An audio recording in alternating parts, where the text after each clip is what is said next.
back to Creeped Out with Kate. Today is going to be an interesting episode because it's either going to be the start of something new or the end of something terrible. And I'll let you guys be the ones to inform me which is which. I'm going to be trying something really weird that I heard about on the internet. It's called being normal. Yeah, I think that's it. Yep, so I'm gonna try that. We're actually not gonna be baking today. We're gonna be doing some cooking. And I know when I told you guys about the channel, I didn't say anything about cooking. I'm throwing you guys a curveball and you're probably so confused, but a girl's gotta eat. I didn't get this figure by not eating. We're gonna make one of my favorites, something that I just made for the first time last year, and hopefully I'm going to make again and perfect a little bit this year, which is pumpkin tomato soup and just grilled cheese sandwiches, normal grilled cheese sandwiches. So let's get started. First thing I did was I went over to my local grocery store and I grabbed a couple of pumpkins. They were 2 for $8, so that's why I got 2. The one we're going to be using today is this one. It's a little ugly, but we care about the inside. It's the inside that counts. I'm not a professional pumpkin carver or a professional anything aside from insurance saleswoman. So I'm just going to be using some regular knives to open this pumpkin up. Something that I didn't really realize until this season is that a pumpkin is just a vegetable. You can treat it essentially the same way you treat a zucchini in terms of how you're cooking it or what you're putting it in. I think that a lot of times people tend to see pumpkin as like this strange, only appropriate in fall entity. It's not even a vegetable. It's like an unidentified object.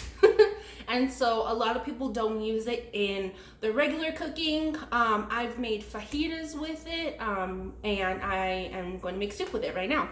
So let's get started by taking the top off just like we would with a jack-o'-lantern. I got a couple of different kinds of knives. I got a normal stick knife, I got a bread knife, and a smaller like serrated steak knife. So we'll see which one works the best. I'm gonna start out with this smaller serrated steak knife. Oh yeah, about my setup, guys. What I did is I just have a wet cloth underneath my cutting board so that it doesn't slip. I don't want to cut myself obviously while I'm doing this, and so that's why I prepared this way. So let's start with this pumpkin. I think I need to put a disclaimer. I don't advise doing any of this stuff at home because again, I don't know what I'm doing and this already doesn't look very safe. I am gonna turn it over on its side because I feel like that'll make it easier for me to make the circle. And there's no specific size that we need the pumpkin's circle or hat to be because we just need to be able to get in the pumpkin, get the contents out. We're actually going to be quartering it, or not drawing and quartering, like cutting it into fourths or sixths. I don't know. We'll figure it out. All right. So the pumpkin's lid has been removed, and it's totally up to you. If you want to keep the pumpkin seeds, you can. If you want to throw the pumpkin seeds away, you can, but they would make a delicious snack, and they're high in vitamins just like pumpkin is. If you guys want to save them, salt them, and bake them later. Let me grab a strainer really quick so I can put my pumpkins in the sink. Alright, so I got my strainer. I'm going to place it into the sink so that I can put the contents of the pumpkin into the strainer.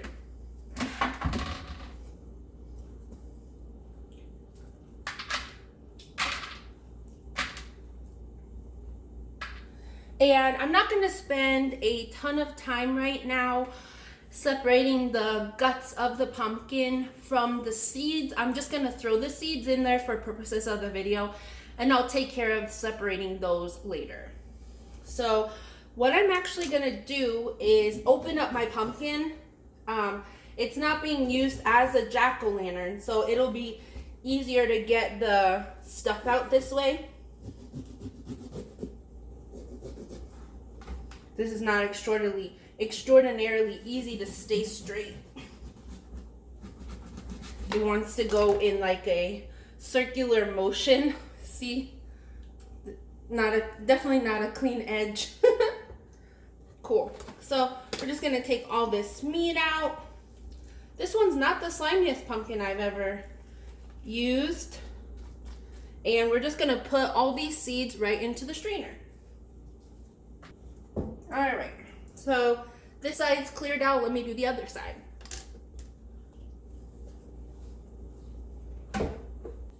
Okay, so now I have my pumpkin completely cleaned out.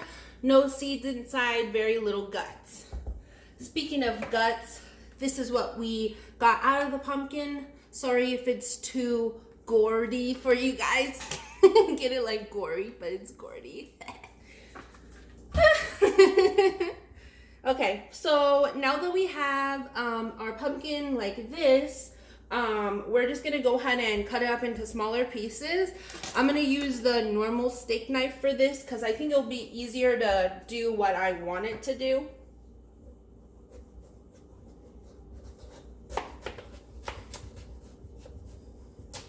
Yeah, that was pretty simple. Perfect. So we have a piece here. We're gonna go ahead and cut out another piece.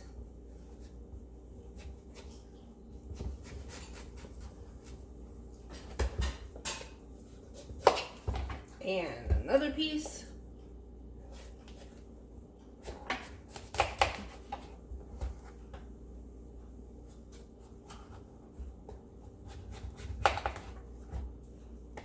And I'm actually just gonna go ahead and continue cutting these pieces, and then we'll move on to the next part. All right, you guys, so now after what feels like forever, I have the peeled pumpkin. So this was just the pumpkin. I took off the peel, didn't really want to use that part, and put it on a baking sheet.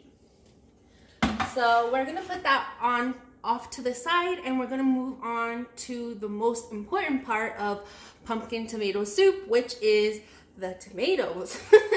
So I don't remember where I got this idea from.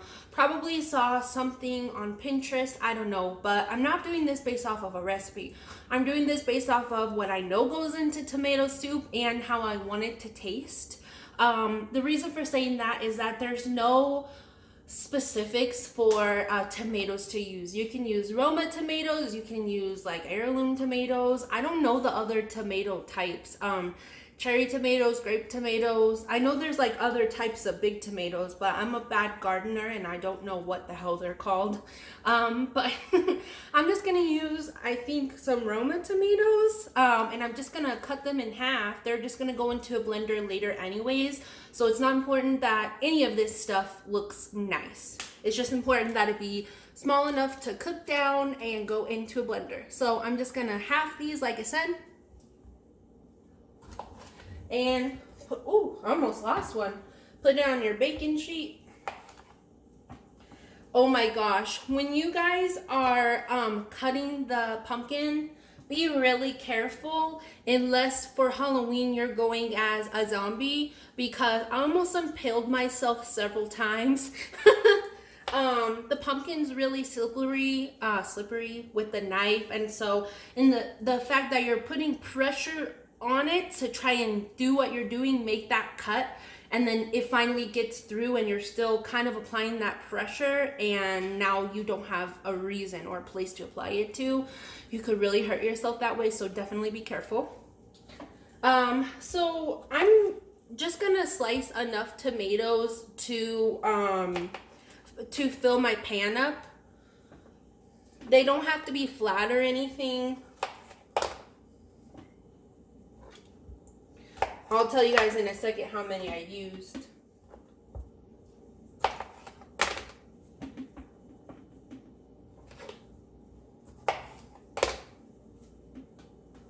All right, it looks like I used 1, 2, 3, 4, 5, 6, 7, 8, 9, 10.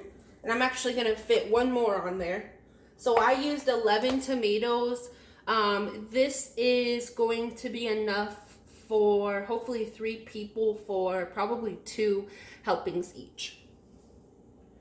Alright, and so now I have pumpkin and tomato on the same baking sheet.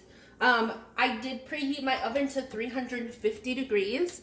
I tend to use that as the setting for everything. And sometimes I do bother to read boxes and I'm like, oh, this is supposed to be on 400 or like something higher.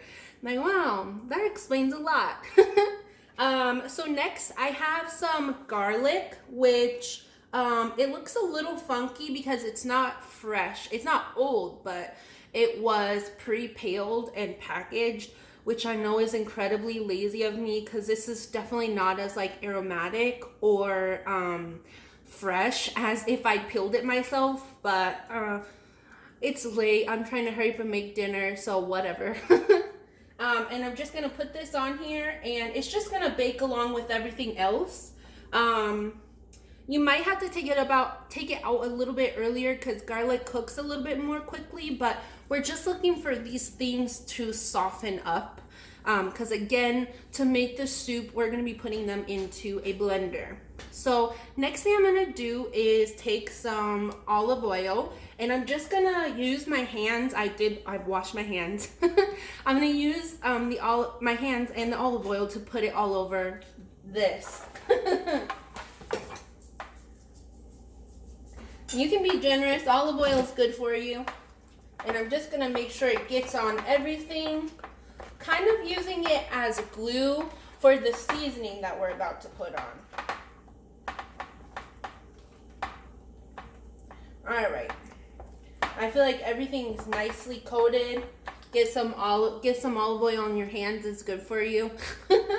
And I'm just gonna wash it off really quick.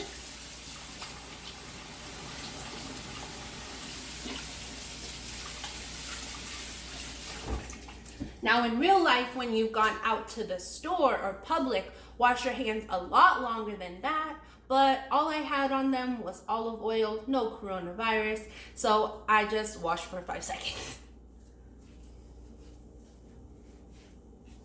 Okay, cool. So now that we have these vegetables, or fruits. Well, this one, holy shit, is a pumpkin a fruit? It has seeds. I think that's the characteristic for a fruit. Seeds. And I'm gonna take these food items and we're gonna season them. So I have this cute little cauldron full of seasonings, and what I put in here was black pepper, celery salt, seasoned salt. What else did I put? Garlic. Let me see, I have it all here. Onion powder. And pepper. I think I might have already said pepper, but I'm just gonna go ahead and sprinkle it over the top. This is how much I use. Oh, you guys can't see that. Can you? There's a pretty good amount in here of seasoning because whatever I don't sprinkle over the top of the food items, fruit or vegetable, don't freaking know. I'm gonna use just pour right in the soup afterwards. We want it to be generously seasoned. And I'm just sprinkling this over.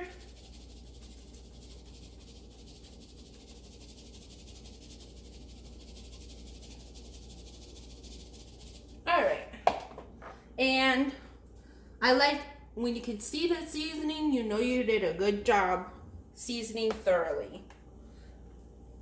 Perfect. All right. So now I'm just going to pop this in the oven probably for like 20 minutes to half an hour.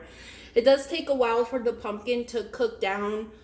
Definitely, I like to check my food every 10 minutes because I don't entirely know what I'm doing. I just kind of try my best, like fake it till you make it. So I'm gonna check it after 10 minutes because who knows, maybe that's all it takes, or maybe 20, I don't know. But I'm gonna put that in and I'll be right back.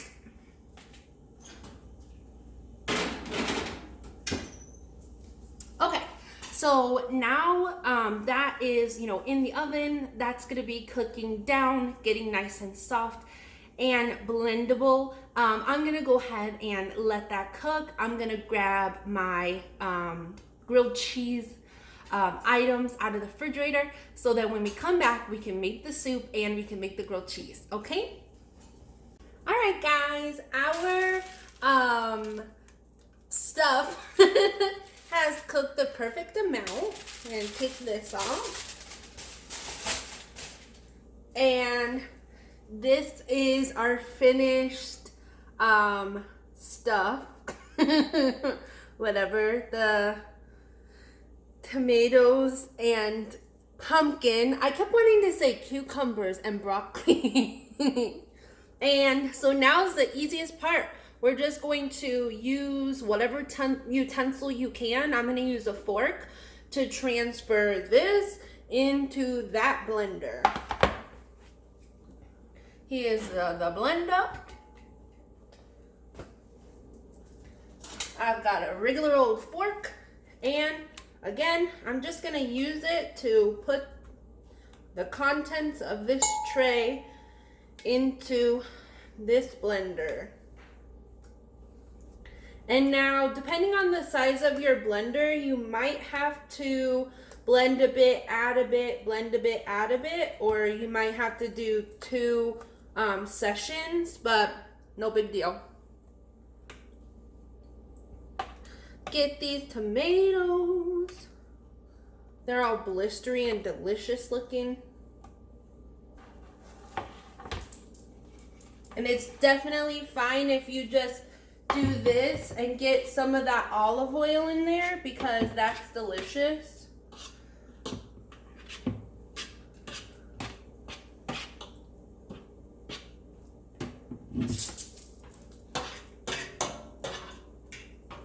Alright, and this goes right into the sink.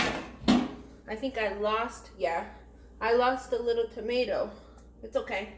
Cool. So now we have the contents, or most of the contents of our tomato soup in the blender. So of course, don't forget to put the lid on first, and we're just gonna go ahead and give it a good blend. And it will start to come together.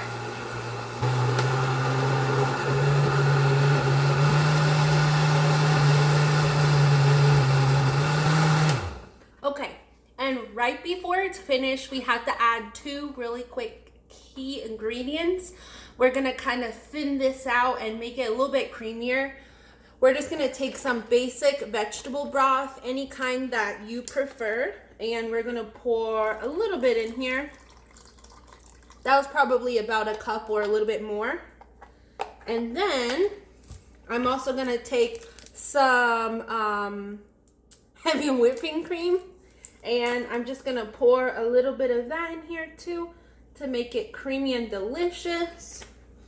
And I'm gonna put a little bit more of the seasoning right on top. Give it a little bit of a stir to kind of help it along. And turn my blender back on and let it finish up.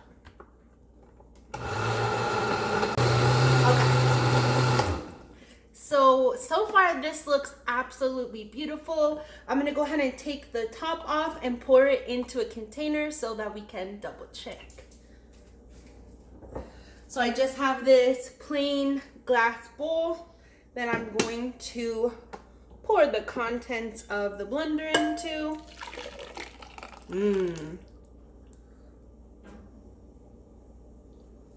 That looks so good. Oh my gosh. It smells so good too. See if I can get some. Yeah. Just yeah. I can't say anything else. Just yeah.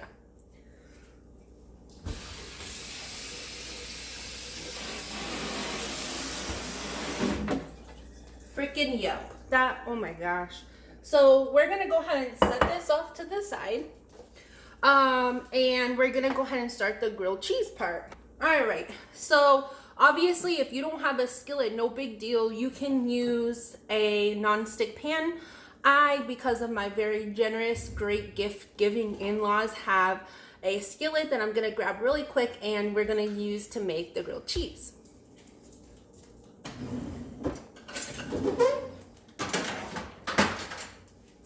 And this is all I mean. It might be called a griddle. I think I called it a skillet on accident. But yeah. You just plug it in. It heats up really fast. It's already warm. I literally turned it on a millisecond ago. And in order to save time and effort, I already went ahead and buttered my bread. I used this bread because I wanted to be fancy for this video, so I got this delicious fancy bread. It's by Sara Lee. It's called Artisano Bakery Bread. It's like $3 and change at Smith's, so it's not too expensive, but it's definitely not the bread that we use every day. So again, oh yeah, I forgot to show you guys, it's nice thick slices. I like my bread the way I like my meat, nice and thick.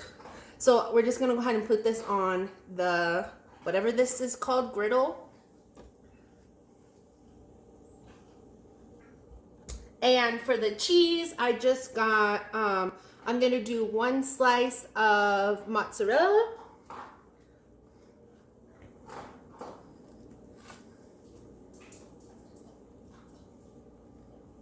And then I'm gonna do just 1 slice of plain old American cheese, the Kraft brand, and put that right on top.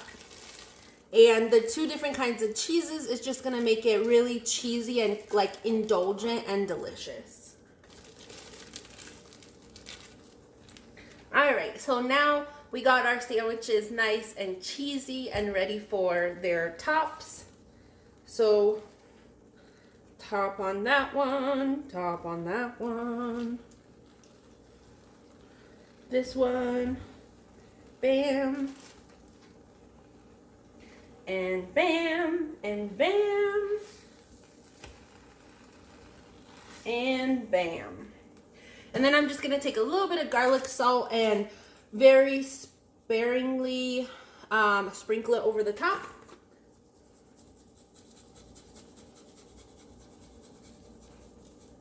Okay, and now you guys know the drill. This is now your first time making grilled cheese sandwiches. We're just gonna let those cook down and get brown.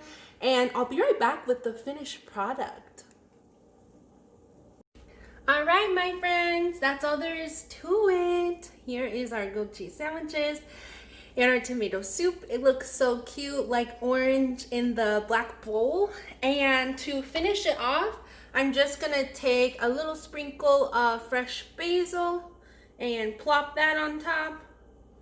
It didn't plop as nicely as I wanted because the knife I cut it with was wet, so it stuck to my fingers.